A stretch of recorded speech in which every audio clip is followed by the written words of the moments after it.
David Gunter, Republican candidate for Superintendent of Schools. Thank you, Mike, and I appreciate the great debate team and Mike Bell for putting this opportunity together. It's been challenging to get information out to the voters, and so this is a great opportunity, great platform. Glad we were able to live stream this. I want to start out by just talking to you about a couple different things, and one of the questions people ask you all the time is, why are you running? Why do you want to serve? Why do you want this office? And there's a lot of campaigns that have stopped exactly with that question because they couldn't answer it. And for me, it's very simple. I don't desire to be a politician. I don't want to make promises that I'm not going to keep, but I want to serve my community. I simply want to serve my community and leave it better than I found it. So for me, that's my why. When you look at the position that the superintendent will hold, the superintendent will be over the largest employer in Santa Rosa County. Right now, when you look at that, there's some responsibility, and we have to be, as an organization, a responsible citizen in the community, a responsible organization in the community. Many of you have seen some of the interactions between the school district and some of our other governmental agencies as of late, and for me, those relationships have got to be better. We've got to make sure that we're a good steward of taxpayer dollars, and at the same time, we've got to make sure that we're working not in isolation, but in conjunction with those other organizations. When we're getting ready to put a new school on the ground, the county commissioners, citizens in that community, they need to know where that school's going. They need to know how it's going to affect the location where it's at. They need to know how that's going to impact their community. So for me, that's part of the issue is I want to see Santa Rosa County School District work cooperatively with the community, with the parents. From the beginning of my campaign, I have advocated for and I have told the citizens that accountability will be key, and we will do that through citizens advisory boards. From day one, I promised the implementation of citizens advisory boards, and that's what I intend to recommend as soon as I'm in superintendent. But for me, really, it's an issue where I can stand up here and talk about David Gunter, but I really, if I'm going to be accountable to the citizens, I want to answer questions for the citizens. So the other thing I'm going to tell you about before I start taking questions is really, what do I offer that the other candidates don't offer? And for me, it's just a little bit different perspective. I've got 20 years in education. I've spent that time in education. I've been everywhere from a classroom teacher. I taught math, I taught science, I taught remedial reading and remedial math.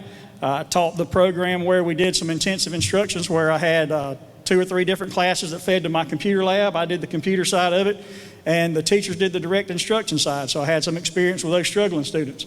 I also taught math and science and taught computer classes as well. So I've got a diverse background from that perspective.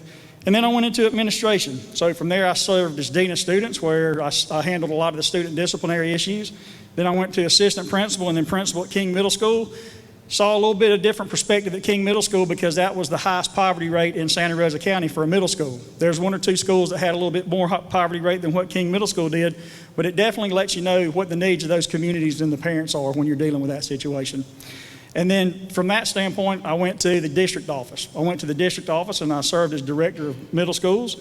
And as director of middle schools, I was over a lot of the curriculum initiatives that came in and through textbook adoptions.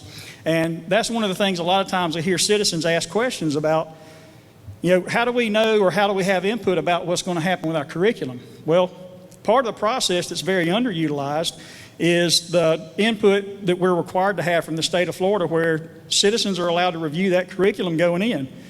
But I can tell you, during my time as director of middle schools, there was many times when we would put curriculum out that would potentially be up for adoption, and over a 30-day cycle for review, you might have 2 or 3 citizens that would come in and review it. So for me, it's just that situation again, where if we're going to put citizens advisory boards in place, then we've got to make sure it's accessible and we know. We can't wait for those citizens to come to us. We've got to go to the citizens and seek that advice. And then lastly, the thing I want to talk to you about is kind of my vision going forward and what potentially I see happening. And for me, there's a stark reality here.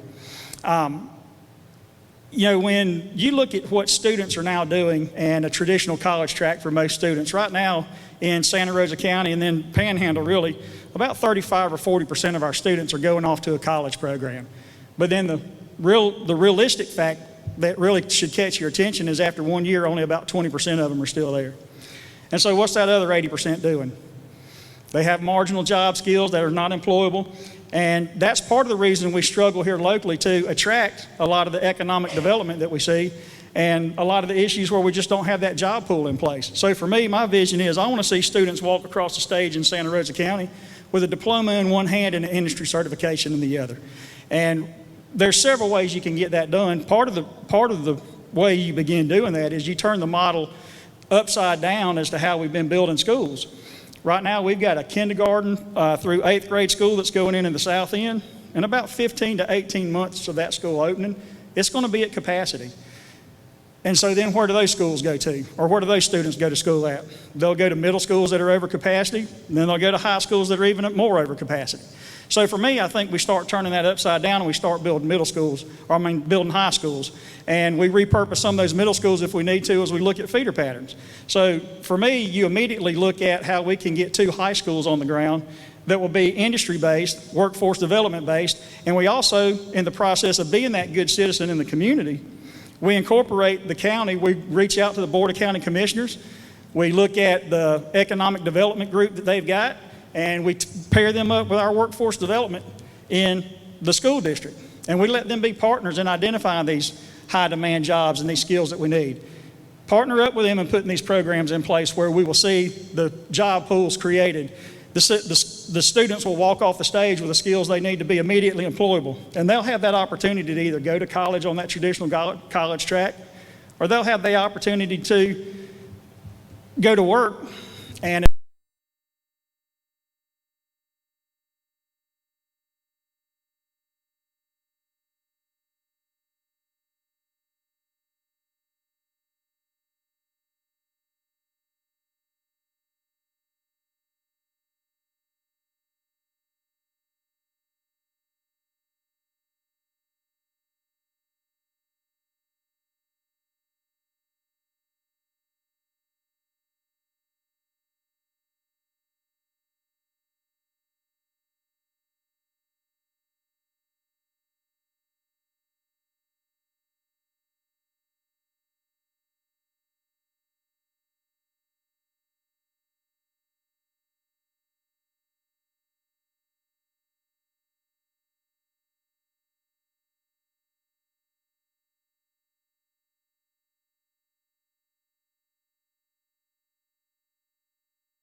pay teachers with. And what they didn't tell you in the new teacher pay raise was that also included the FICA contribution and the retirement contribution that has to be paid by the employer. So you're looking at probably somewhere around 15 to 17% that'll come straight off the top of that budget before you start increasing the salaries of teachers. So you hear the governor and you hear Tallahassee saying that the teachers are going to make $47,500 in the new salary, but they didn't provide enough funding for that to happen. So I think that's where you got to go back to Tallahassee. You got to budget wise here locally. And again, you cut everywhere else before you cut teacher salaries. And then you look at where you have to put things in place. You prioritize increasing teacher salaries, making sure that budget's cut everywhere else, and then you advocate in Tallahassee to get the proper funding for the mandates that they push through. Do you think there are any changes that need to be made to the safety and security of our school system, specifically but not limited to school resource officers? I would like to see the ability to, and again, we're going to be challenged with a tight budget. Again, this goes to another unfunded mandate from Tallahassee, or actually this is an underfunded mandate. Following the Marjorie Stoneman Douglas issue and that unfortunate event in South Florida, we were required by the state of Florida to make sure we had certain safety measures in place, and we could either have school resource officers in place or we could have the Guardian program in place. Santa Rosa County is fortunate enough, and thank Bob Johnson for that. He's been great and he's been helpful with the school district, but Bob Johnson has taken a large part of his budget to dedicate and help out with the expense for making sure we have safe schools every day. We now have a school resource officer in every school, but I would like to see school resource officers, at least 2 in every school. And if not 2 in every school to begin with, we get 2 in the larger schools, and then we work to get more in place. So for me, it's just an issue where you increase security at the same time, but also students need to have a positive interaction with law enforcement. And there's no better way for that to happen than through a great resource officer at the school, and I've seen that relationship happen many times. Okay. David Gunter, Republican candidate for Superintendent of Schools. Thank you. All right, thank you very much.